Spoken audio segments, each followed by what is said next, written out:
Do a self-audit. List down all the things that cause you anxiety. This assumes that you know what anxiety is and that you have certain feelings toward certain things in many areas of your life. This is not always the case. A lot of people have undiagnosed anxiety. They really can't quite put their finger on it, but whatever it is upsetting them. They won't label it as anxiety, but it may function like anxiety. So, to the best of your ability, write down all the things that you are aware of that cause your anxiety. Write down all the things that you fear. Since a lot of people are unclear about what causes them anxiety or what anxiety exactly is, we're going to just go by a self-audit regimen that uses strong emotions or strong feelings as a guideline. So, in this instance, you're going to list down all the things that you are afraid of. List them all out. There's no such thing as a wrong answer. If it seems irrational or almost cartoonish or funny, write them down anyway. This is all about you. Nobody's going to read your answers. The key here is to help you get a full picture of the things that weigh you down and hold you back. List down the things that you are guilty of. These are things that you are remorseful of. These are the things that you wish didn't happen. Maybe these are things that you did in the past or said in the past. Write them all down. There's really no intensity level here. As long as you can remember it now, and as long as it does come up in your mind from time to time, that's good enough to write down. Write down the things that you are doubtful of. Do you have relationships that you are doubtful of? Maybe you feel like you don't love your parents. Maybe you feel that your parents don't love you. Maybe you feel that you don't really believe in the religion of your parents or the religion you've chosen, or you don't have much faith in your partner. Whatever it is, write down the things that you're doubtful of. Right off the top of your head. Be as spontaneous as possible. There's no such thing as a right or wrong answer, so write down everything because we're trying to come up with a full audit of everything that's knocking around in your head. As much as you can, try not to edit yourself. Remember, nobody's going to check your answers. What's important is that you get everything down that you are thinking about. As long as it enters your mind, write it down. Don't second guess yourself. Don't edit what you wrote down. Think clearly about what happened. And as long as it enters your mind and as long as you can clearly describe it, write it down as is. Don't edit it. Don't tone it down or scale it up. Give yourself time to write out full lists. If it takes a couple of days or even a week or two, that's okay. Just give yourself the time to write a completely exhaustive list of all the things that you are anxious about. It's important to note that when you're doing this, you shouldn't put any stress on yourself. Don't think that this is some sort of deliberate, pre-planned, highly calculated exercise. That's defeating the purpose. The whole point here is to come up with a massive list to audit your anxieties. For this to happen, you have to be as comprehensive as possible. Unfortunately, when you put a lot of stress on yourself, you tend to edit yourself. You tend to highlight certain things and crowd out others. The better approach is to go about writing all these things like you're in the shower. Remember the last time you were in the shower and you came up with this idea? Well, people do that all the time. Because when they are in the shower, they're not pushing themselves to think one way or the other. They are more susceptible to genuine insight and flashes of intuition. Do that when you are doing a self-audit. Prioritize your list. Rank your list in terms of intensity. Read your lists and rank them in terms of intensity. When you think about, for example, the father you never knew because he abandoned you when you were still in your mother's womb or when you were a little kid, how do you feel about that? How intense is the emotion? What kind of emotions do you feel? Do this for all the things that you have listed. This is going to take some time. It's easy to look at what you've written at face value. It's very tempting to think that if you remember certain memories as being emotionally intensive, then that's that. You might want to do things differently. Give yourself the opportunity to really feel the emotion. How intense is it? Is it consistently high? Are you sure this is not just a one-time thing? Are you sure that you're not remembering a memory? Those can be quite tricky. The emotions have to flash in your mind the moment you think about these memories. You can't think about being angry in the past about that memory. That doesn't work. It has to be a first-hand emotional experience. Give yourself time to adequately gauge intensity. Since you're going through each item and each has its own unique emotional impact on you, give yourself some time to do this. Think through each item on the list. Now that you have given yourself time to adequately gauge or appraise the intensity of the emotions of your memories, you need to take one extra step. This is a very important step. Avoid the tendency to read into the intensity of your emotions. In plain English, this means that the emotions have to be intense in and of themselves. The moment you think about something, intense emotions have to flash in your mind. That's how immediate it should be. Avoid thinking about situations where you're thinking about something, and then the fact that you are thinking about it and you start feeling bad about the memory, and then it starts getting really intense. The intense emotions you're feeling are not really about the memory itself, but the act of you going over the memory. Do you see the difference? One of these situations has something to do with the actual facts of the memory. The other is just your interpretation of those facts. Again, there's a big difference. Be completely honest. Please understand that you're not trying to impress anybody here. You're not trying to prove something. You're not trying to be some sort of role model. Nobody's watching. Nobody's going to see your list. So it's extremely important that you be completely honest with yourself. Because if you're not honest or if you somehow hold back, the only person that would suffer is you. And ultimately, other people around you, namely your loved ones, will suffer as well. So be completely honest about your prioritization and ranking of these anxieties. Categorize your anxiety challenges. Start categorizing with your most intense anxieties. Starting with the anxieties that really get your goat, ask yourself where they relate to.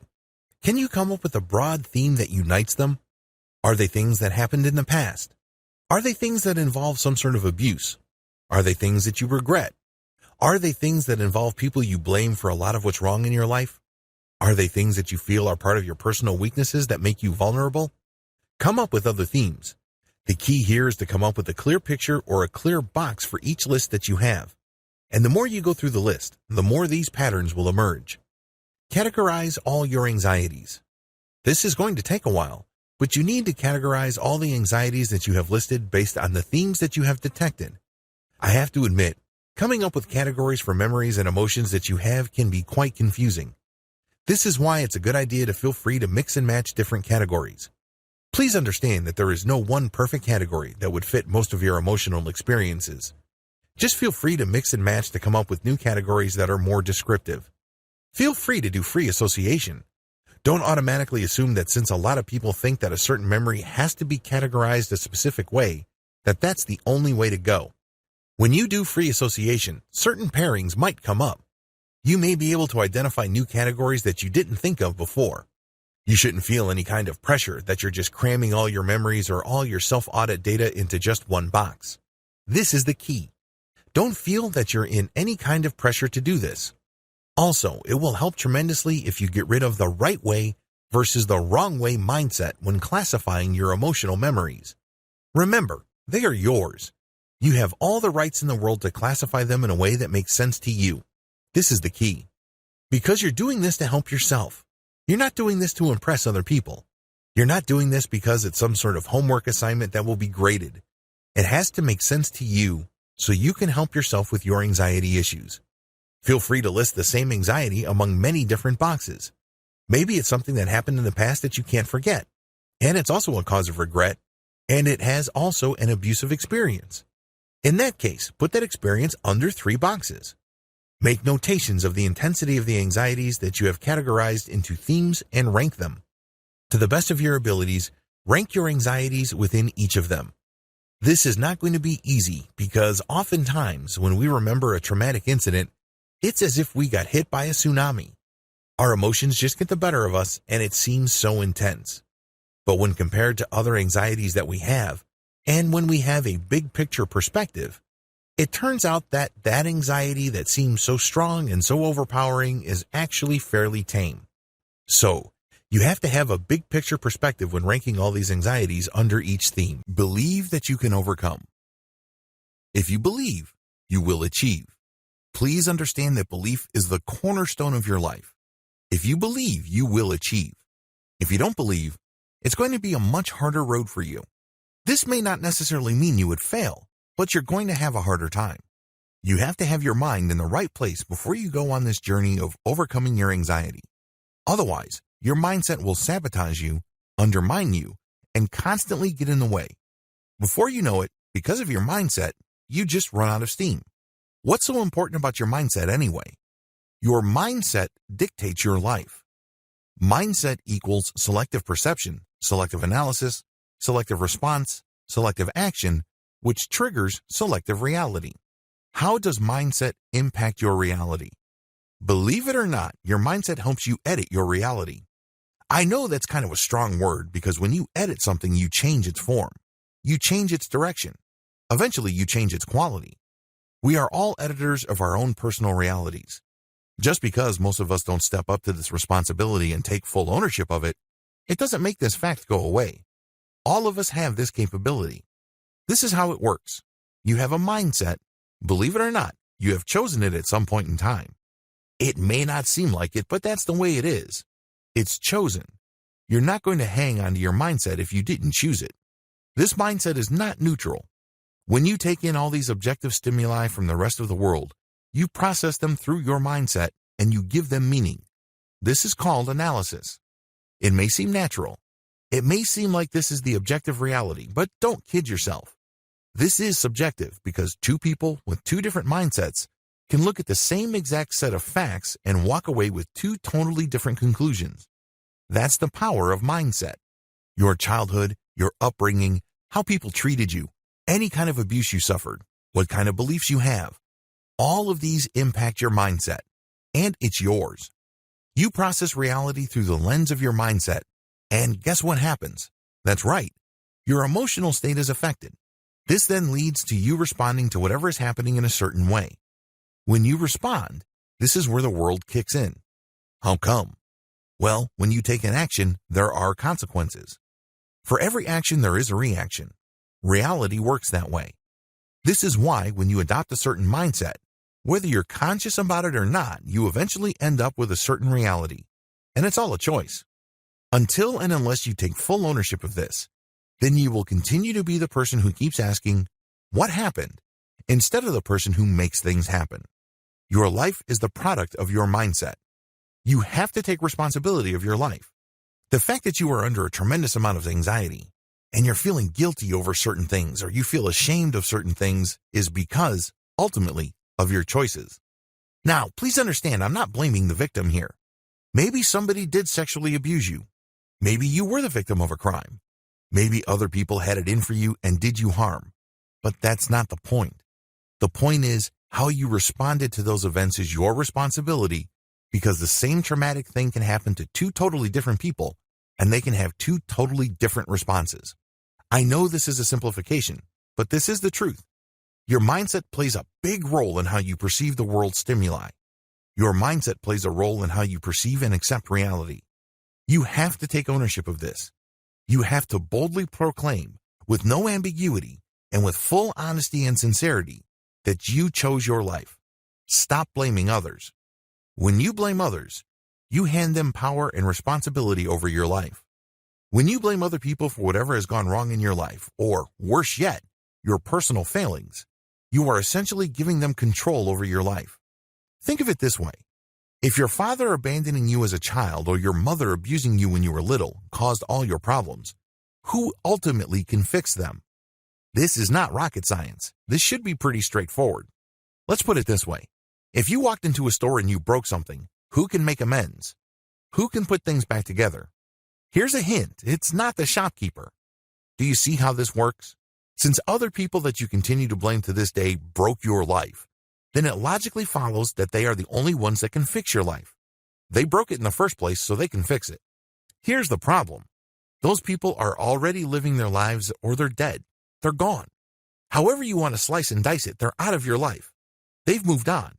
Continuing to wait for them to make a cameo appearance back in your life to put things together is simply just setting yourself up for failure. This is what happens when you blame other people. You're constantly saying, I'm not responsible because this person did that at that time, or this situation happened to me.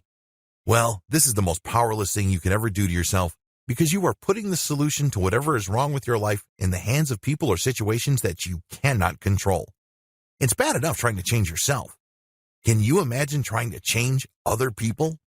Can you imagine trying to talk them into coming back into your life and repairing your life? Fat chance.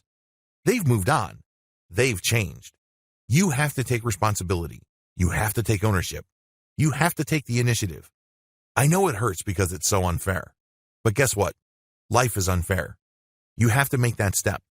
You have to take ownership of your life by saying, it may not be my fault that this happened, but it is my responsibility to myself that I accept how I process this information. In other words, you stop blaming others and you take full ownership and responsibility over what's going on with your life. The future begins with me. You have to commit yourself to changing your mindset. If you change your mindset, everything that I'm going to discuss involving overcoming anxiety is possible and highly probable. You would be well equipped to do the emotional and psychological heavy lifting needed to effect profound change in the way you perceive reality, in the way you carry yourself, as well as how you get along with others. In other words, you get a shot at living a new, more victorious life. But it all begins with your decision to change your mindset. How important are decisions? You have to understand that there's a big difference between actually deciding and thinking about making a choice. Too many people confuse the two. They think that they're making a decision when what they're really doing is that they are thinking about making a choice. They are not quite there yet. They're still weighing a lot of things. They're still considering a wide range of factors. But in their heads, they've already come to a decision. This is why a lot of people who think they have a decision end up failing because they never decided. When you decide, your mind is locked into a particular outcome. You also line up your emotional state regarding a certain issue with your decision on that issue. There's nothing wishy-washy about this mental state. You're locked in, and you have turned your motivation on. You're pumped up about the decision. Now, you may be thinking that all sorts of magical things happen after that decision point, assuming that you do reach a real point of decision. I wish it were that simple. Deciding is just the first step. When you truly decide, then it means that you're going to follow up with commitment. How important is this? You know you're committed when you continue to put in the work and the time, even though you don't feel like it. You know you have fully committed when people around you are saying you're stupid and you've made a mistake and are telling you to turn back. You know you're committed when you face one difficulty after another and all sorts of unforeseen events happen, and you still stick to it. That's the power of commitment. As awesome as that may be, that is only triggered once you have made a decision. These two go hand in hand. Changing mindsets is not easy. We're all creatures of habit. Even if we commit to change, sometimes our old habits and patterns kick in. But you have to remain focused and dedicate your willpower to overcoming your habits. Focus on what you stand to gain. Focus on the relief that you get turning your back on the things that make you feel frustrated, sad, pathetic, and angry now. If focusing on what you stand to gain is too hard or seems to be too far off or abstract for you, do the opposite. Focus on the pain of staying where you are and not changing. You see, there are basically two kinds of people in this world. On the one hand, there are people who are drawn to achievement and the better things in life. In other words, they let their desires motivate them. On the other end are people who will only lift a finger to change their circumstances when they feel that they are about to lose everything. In other words, they are motivated by fear. Here is the good news. There is no right or wrong answer. Whether you are motivated by your highest hopes, dreams, and values, or you are pushed by your fears and insecurities, it doesn't matter. What matters is you put that right foot in front of the other and you keep on walking towards that goal. So, focus on what motivates you and make that change happen. Dedicate yourself to mindset and attitude change. Set up a set of affirmations. These are short statements you say to yourself non-verbally, but very clearly as many times as you can per day. This might seem ridiculous, but affirmations work. Why? They function as conscious reprogramming of your personal narrative. If you're struggling in any area of your life, it's because you have a personal narrative that makes that struggle happen. For example, if you have a tough time honoring your commitments, you may be operating from a personal narrative that tells you that you're not a very trustworthy person or you're just too busy to commit. You really can't keep your word because you have so many other things going. Besides, deep down inside, you are a victim. Affirmations work because they allow you to consciously come up with a new program or description for yourself. The more you repeat this, the more likely it will sink in and become part of your conscious mindset. It doesn't work overnight, but through focused and dedicated repetition. Start a personal change diary. Your personal change diary may seem like a simple ministerial task. After all, you're just making entries on your personal journey to transformative change. At a certain level, it may seem like not much is happening. It might even seem like you're just going through the motions or, worse yet, just wasting your time. You should get these negative thoughts out of your head because starting and keeping a personal change diary can truly change you as you work to change your mindset so you are less anxious every single day. How come? Well, when you look at how you started and the mindset that you had as well as your description of your personal world and compare it to who you have become, you can't help but feel motivated. Think about it this way. When you began this process, you probably thought that your anxiety and your fears were basically who you are. You feel trapped. You feel that there's just really no way you can get out of this situation because you're just stuck. This is who you are. This is ingrained in your essence as a person. But when you look at a later entry and you notice that your mindset has changed, this gives you hope. Things weren't as hopeless as you thought. It turns out that things aren't as bleak as you originally imagined. This gives you a good reason to keep pushing forward. Sure, the changes may not be all that dramatic, but there's no need to be a hero. The fact that you have changed, even in the slightest degree, is good enough for you to draw hope from. This enables you to recommit yourself. Please remember, the key to transforming your mindset so you're less anxious and less fearful and more effective as a person is commitment. The good news is that it doesn't take much for your sense of commitment to be encouraged. It just needs a simple change. Look for that change. Identify and track that change by starting and keeping a personal change diary. Recommit yourself every day to this project of changing your mindset. Celebrate the power of daily commitment. The problem with a lot of people committing to certain changes in their lives is that they think that they are already committed.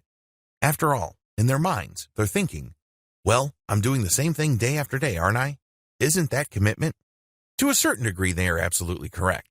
But to turbocharge that process and unleash the power of that daily decision to commit to a certain set of actions, regardless of what you are feeling and regardless of what's going on around us, a little bit of consciousness is required. By simply saying to yourself, I am committing today, and then the next day saying the same thing and meaning it, you line up your conscious capabilities with your habitual side. This gives you more power. This also reawakens or reminds you of your sense of purpose. Remember, you're trying to change your mindset. You're trying to do something that is very difficult to do.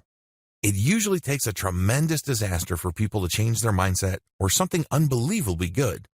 Outside of those fairly rare circumstances, people stick to their mindset. You're working on something grand. Accordingly, you have to be as conscious about the process as possible so you can attack it with full power. Challenge your mindset every day. Hanging out with difficult people is annoying and can seem like a waste of time. But it can also be a tremendous opportunity to test whether you're making progress in changing your mindset. Remember, you're not changing those people. That's not the point. The point is whether the people who used to throw you off or upset you no longer do, because that's the only way you would know if you're really making changes. You can give yourself all sorts of affirmations, and you can think of all sorts of warm and fuzzy images about the change that you are trying to achieve. But until you actually pull it off in situations that normally emotionally challenge you, you're not really making progress. So, find those challenges. I know that most people would find these situations very difficult, even toxic. But that's precisely why you need to seek them out, because they really push you to the limit. You're not going to grow without pain. You're not going to grow without challenges. It's going to be very hard for you to change unless you put yourself in a situation where you're not comfortable. List down the changes in your mindset. Have you stopped automatically blaming others? Have you stopped automatically blaming yourself and feeling guilty? Are you more proactive? Are you more likely to assert yourself? Are you more likely to speak your mind? What changes do you see? If you don't see enough changes, then challenge yourself more. Put yourself in situations that would normally irritate you, hurt you emotionally, and see if you can withstand and overcome. Remember, this is trial by fire, because baby steps are not going to cut it for most people. They hold back and they stop growing. You're going to have to commit yourself to this. Victory is all about consistency and constancy. It doesn't really matter how many times you think you failed. What matters is that when you get knocked down, figuratively speaking, you spring back up. Sure, it hurts the first time around and you probably want to linger on the floor, but eventually you get used to it. Eventually you toughen up. And before you know it, you reach a point where you get knocked down and you spring back up. That's called emotional grit. That means that you will stick to your path no matter what, and that is a sign of maturity and progress. Taking hold of the past. Stop letting your past define you. Too many people let their past define them. They screwed up badly, and they think that their only value to humanity is their screw-up. They think that that's what defines them. They think that they really can't progress past that point. Maybe you went to jail. Maybe you were accused of something. Maybe you did something to somebody else that you regret. Maybe you were abused and made to feel small, powerless, and weak. Whatever happened to you, please understand that it's the past. The past is the past. The past is the past. You don't have a time machine that you can jump into and change the facts that happened. Those facts happened. Your job now is to live your life in such a way that you are happy, well-adjusted, effective, and loving and kind. In other words, your job is to live today. Unfortunately, you're not doing that when you are worrying about the past and burning tremendous emotional energy thinking about what could have happened, what should have happened, or what would have happened. The more you think about people who hurt you, the uglier they get, the more intense the pain becomes. And this poisons your relationships and mindset today. You're not being responsible when you do that. You're not being in control when you do that. Tackle the past head on. You have to resolve to tackle the past head on. Every few days, you need to open up your diary or journal of past events, and then go through the process below. You owe this to yourself. You have to be consistent about this for you to get out from under the weight of the past. Ask yourself if the past trauma that you remember really happened. There is such a thing as false memory. In fact, false memories are implanted all the time. If you don't believe that false memories are possible, think back to the 1990s. In the 1990s in the United States, there were all sorts of scandals involving therapists feeding false memories into the minds of their patients or clients. This is due to the fact that human beings are very suggestible. When you come across somebody who you trust and have confidence in primarily because of their title or their supposed authority, you put yourself in a very vulnerable position. You put yourself in a position where they can easily influence you, where their suggestions can even seem like they came from you. In the 1990s, a lot of counseling and psychiatric therapy sessions were kind of free-form. There weren't really clear protocols regarding suggestibility. It is no surprise that in this climate, there were all sorts of false memories due to suggestions and false associations made in the minds of patients by therapists who highlighted or suggested certain associations. Lives were broken. Imagine growing up in a family where everybody loved each other and everybody got along. You had a tremendous respect for your father and your mother. And then later on in life, when you developed alcoholism or you had problems in your marriage, you see a therapist. The therapist then leads you through a sloppy, unstructured process where you end up with false memories of abuse against your parents. How can you regain the relationship you have with your father when you had this false memory that he raped you as a kid? Do you see how this is a problem in the 1990s and continues to be a problem today? False memories are more prevalent than we assume. Be careful with them. Question all your memories. The human memory is actually very faulty. We often remember things by association. When we come across somebody or an event that somehow gets associated with things that we remember in the past, our memory gets jumbled up and we come up with a completely new story. It turns out that what we thought was true is very far from it. So ask yourself, when you're looking through all these past traumatic events that you have prioritized in your diary, did they really happen? To the best of your memory, ask yourself, did they really happen? This means that you were there. You heard something, you smelled something, you saw something, you touched something, or you tasted something. In other words, with your 5 senses, you could perceive that this was reality. If that's not the case, can other people corroborate that this did happen to you? Do you know somebody who's close to you who could tell you, yes, that did happen, I saw it with my own 2 eyes, or I was there, I witnessed the whole thing, or I heard her say that, or I heard mom say that to you, and so on and so forth. So if you do not directly perceive it, ask if you can get evidentiary support from somebody else. If not, then mark those experiences. Eliminate false experiences. If you can't find any documentary proof or if you don't have any personal remembrance of an event and you can't find any corroboration from anybody else, decide once and for all that these events did not happen. The next time you start to remember them, say to yourself in a bold voice, internally and silently, this is false. This is fake. This is not a real memory. I don't want to have anything to do with this. When you do that, you shut down the normal wave or chain reaction of negative emotions that you feel. Why waste tremendous amounts of emotional and psychological resources on things that did not happen? It may seem artificial. It might even seem like you are basically just spitting in the ocean, and it's really pointless and futile. But you have to keep repeating the pattern above until it makes sense. This is a key part of you taking full ownership over your false memories. If you still aren't pumped up about this, just think about the misery you feel when you entertain false memories. They make you feel small. They make you lose trust in people, and they make you feel weak. It's not a good place to be. Tie that bundle of negative emotional states together with the alternative to not repeating memory self-ownership statements. Sure, repeating these statements over and over again may seem boring, pointless, and ineffective. But what else do you have? You really can't say that what you have right now is going to be so much better. In fact, the reason you're taking this training is because you want to get out from under all that anxiety, fear, and negative emotions brought about by false memories. There is misery in false memories, so focus on that. Say to yourself, okay, this might seem repetitive. It might seem mechanical. Deep down inside, I feel like I'm just wasting my time. But what do I really have as an alternative? Do I really want to go back to the misery that my false memories bring? When you paint things in such a stark way, that contrast highlights the value of what you're doing. I know you probably have 1,000,001 other things you'd rather attend to. We're all busy. But believe me, when you call out your false memories and you repeat these statements, you start reclaiming your life. This action is an investment in a better life. This is not denial. Please understand that you are not practicing denial. You're not sweeping an elephant under the rug. Instead, you're being rational. If you did not experience it and nobody else around experienced it, then for all practical purposes, it didn't happen. Why are you going to continue to beat yourself up about something that didn't happen? This is fiction, and for whatever reason throughout the years, you hung on to that fiction. Maybe it helped explain your situation. Maybe it gave you a lot of excuses. Maybe it served some sort of purpose in the past, but now it's a burden. Now it's holding you back and dragging you down from the kind of life you should be living. It's time to end the madness and just constantly stop yourself when you remember that thing. Once you start thinking about it, just say, this is fake. I'm lying to myself when I do this. Phrase your rejection in the worst way possible. Maybe you should say, I'm being a fool if I think about this because this is false memory. This is not real. I'm going to stop being stupid. Something like that. Eventually, you will get used to it and you will stop.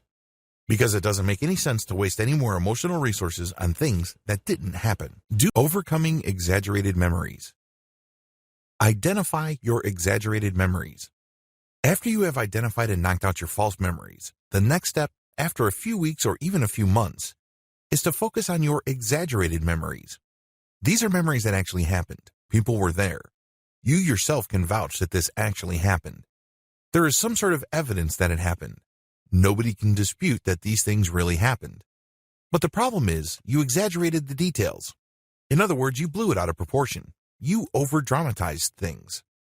So, something that could have happened to other people and they could just shrug it off or blow it off, you chose to hang on, blow it up, and attach a very toxic significance to it that continues to bother you to this very day. These are exaggerated memories. Relive each exaggerated memory one by one. As much as you can, put yourself in a situation where that exaggerated memory occurred. Put yourself in the scene. Imagine yourself in that place. Zero in on the facts as you know them. These are just the facts, okay? Not your interpretation.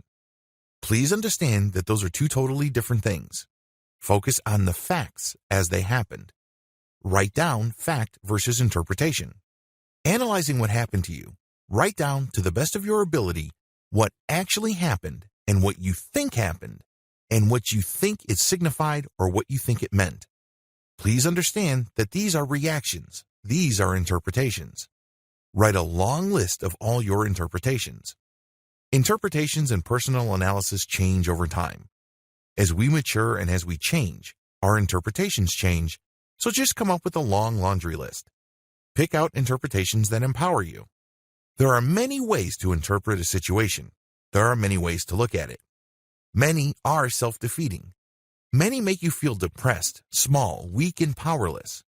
Many feed into your personal narrative that you are some sort of victim. Those are negative interpretations. Of the long list of interpretations you have of that experience, pick the one that makes you feel empowered. These are interpretations that make you feel like you're somebody, that you have some sort of control of your life, or that there is some sort of tomorrow. In other words, there is an out or an opportunity for hope. Those are positive interpretations. Kill your negative interpretations by understanding their nature. Look through your negative interpretations of the past memories and just ask yourself, am I overblowing these? Am I just exaggerating them? Am I just reading too much into these? Because whatever it is that I am reading into of what happened to me, it's not helping me now. this interpretation is not doing me any big favors. So, use this analysis to clean out your list of interpretations of events that actually happened. What's left are empowering interpretations. Play up your empowering interpretations. As long as your empowering interpretations are based on actual facts, you are not engaged in self-deception, self-hypnosis, or any such thing. Instead, you are basing your interpretation on fact.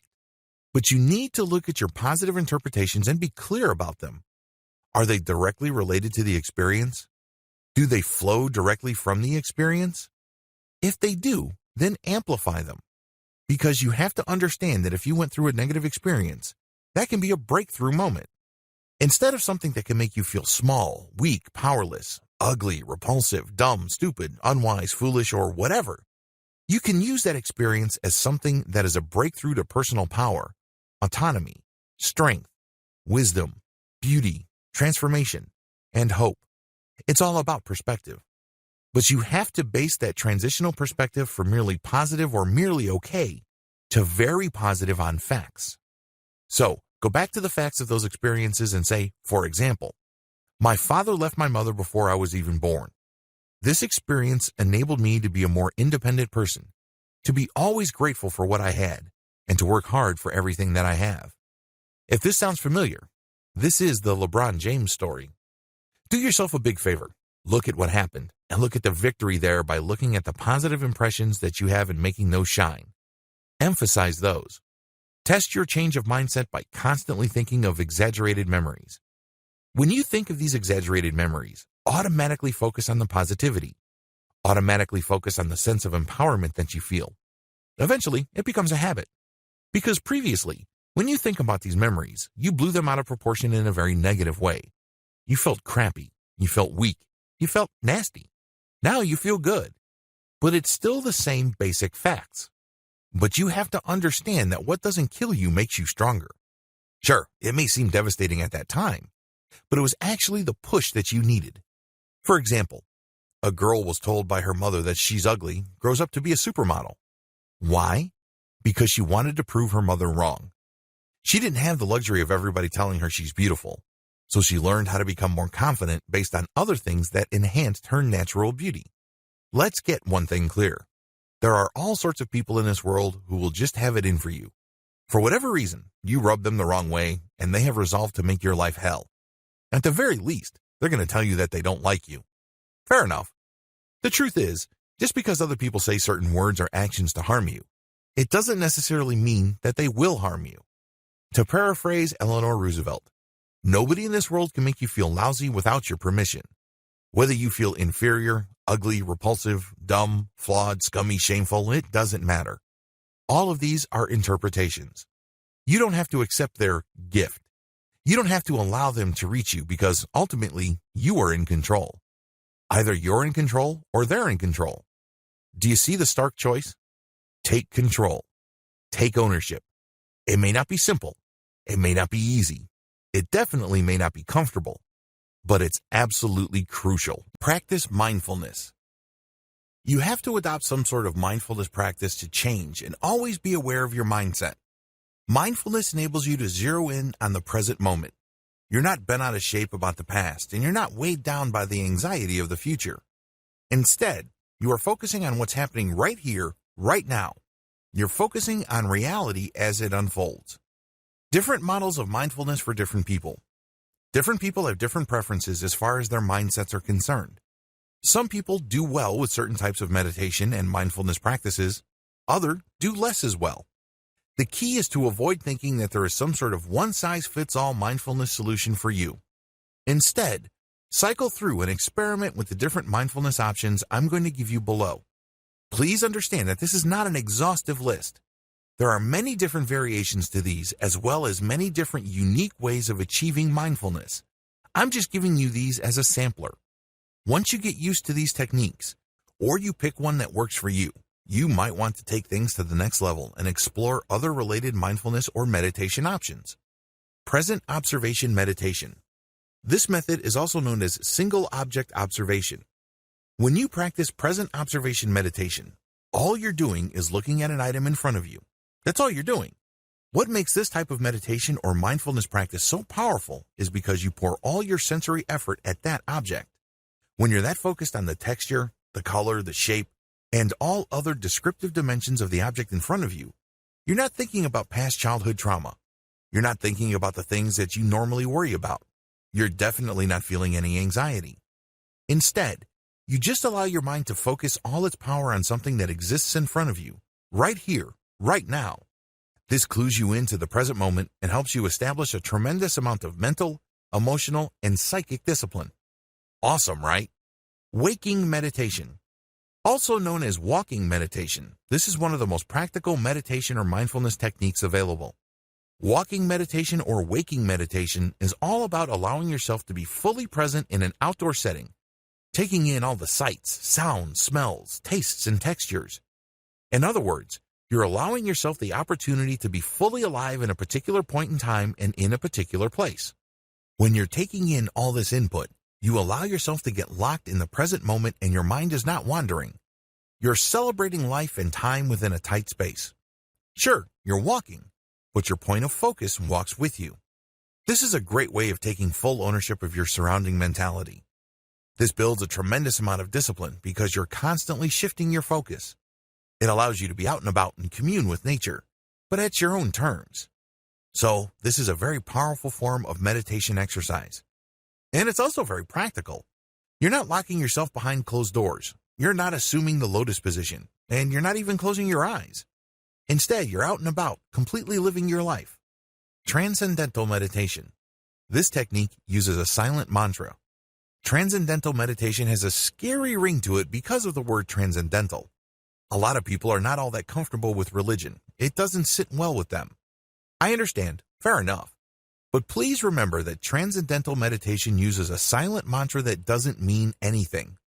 Mantra, in the Buddhist or in the Hindu tradition, is supposed to mean something. This is not one of those.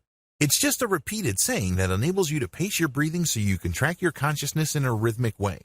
Transcendental meditation is powerful precisely because it enables you to create a conscious rhythm within you that empowers you to destroy thought. Done right, transcendental meditation doesn't trigger thought. How powerful is that? You're suffering from anxiety because it seems that almost every other thought you have is something fearful, worrisome, or horrific. There's just something about each and every passing thought that adds to your fear of either the past, the future, or your concerns about other people. Transcendental meditation is the complete opposite of that. It is 180 degrees away from any notions of self, fear, doubt, anger, or emotions. How come? You don't think. Thoughts are vaporized by transcendental meditation. They can't even begin to bring some sort of emotional impact because they don't even materialize. That's how powerful transcendental meditation is. And the best part to all of this? It's effortless. You just repeat your silent mantra and eventually it sinks in. Eventually, your thoughts start to vaporize sooner rather than later. And before you know it, they don't even form. Really mind-blowing stuff.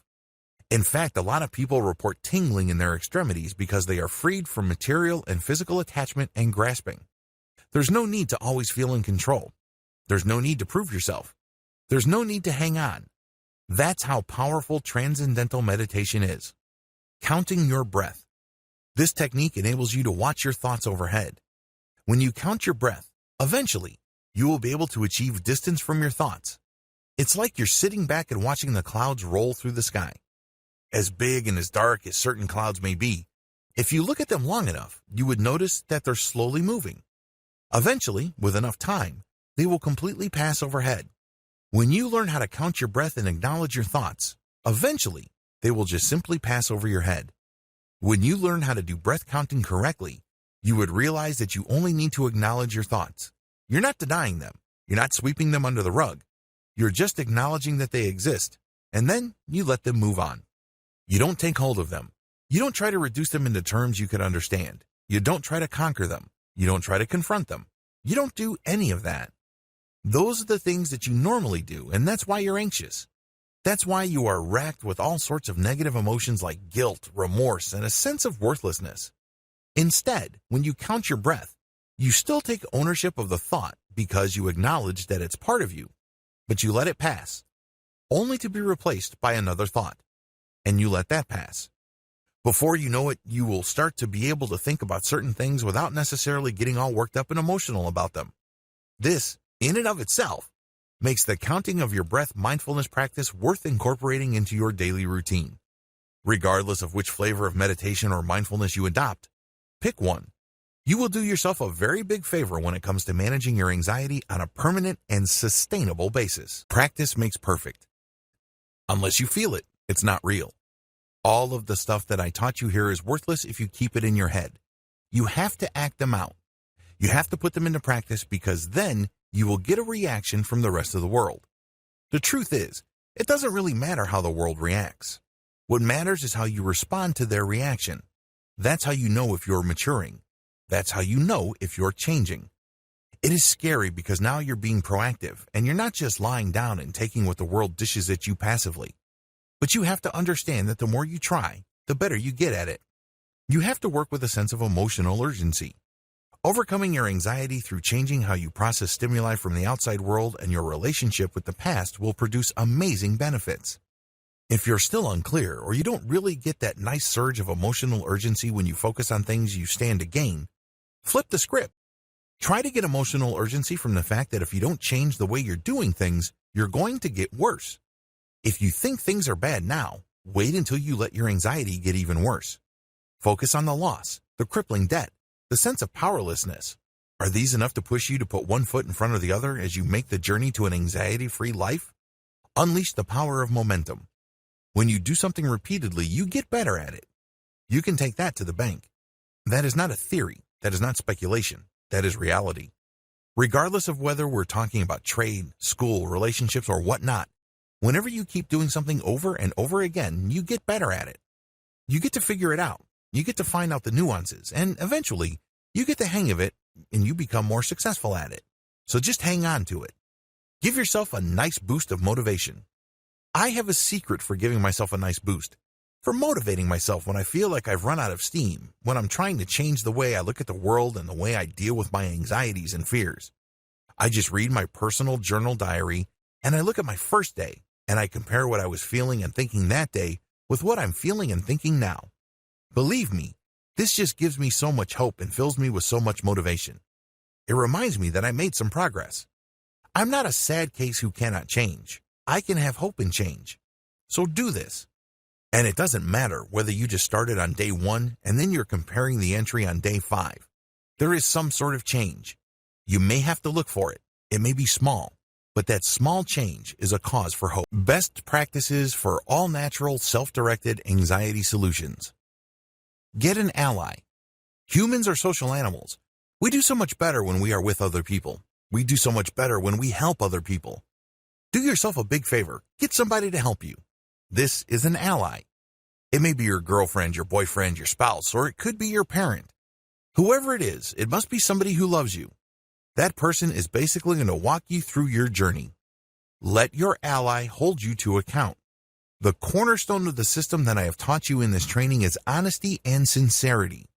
In other words, for you to overcome your negative mindset and negative self-programming, you have to be completely honest with yourself. And unfortunately, it's very easy for us to lie to ourselves. It's very easy for us to buy our own self-delusions. Well, you have to give permission to your ally to check you. Basically, you have to give permission for them to hurt your feelings. Because it hurts to be told that we're being self-delusional, that whatever we're saying is not true, we're lying to ourselves. That hurts to hear, but it's absolutely necessary. So, give that person permission so that person can properly help you. For a surgeon to heal, he must first cut. Always review your personal narrative. Everybody has a narrative. Everybody has this hidden script that is the story of our lives that we tell ourselves. We say to ourselves, oh, I'm poor, or I'm dumb, or I just can't do it, or this is who I am. Those kinds of things. Well, those are things that hold us back. And it's really important for you to look at your personal script based on what you've learned about your mindset and your past, as well as your anxieties about the future. Allow yourself to feel good. When you've changed your mindset and you've started seeing changes, own up to it. Say, this is a good thing. I'm making progress. I have the right to be happy about this. One of the most common and most frustrating things about anxiety is that you never allow yourself to feel happy. You never allow yourself to feel that you are doing something right. Well, if you notice a big change and your ally tells you that there is a big change, celebrate it. Take him or her out for lunch. Think about what you've achieved. It's a milestone, because before you were somebody different. Now you're one step closer to the person who you want to be.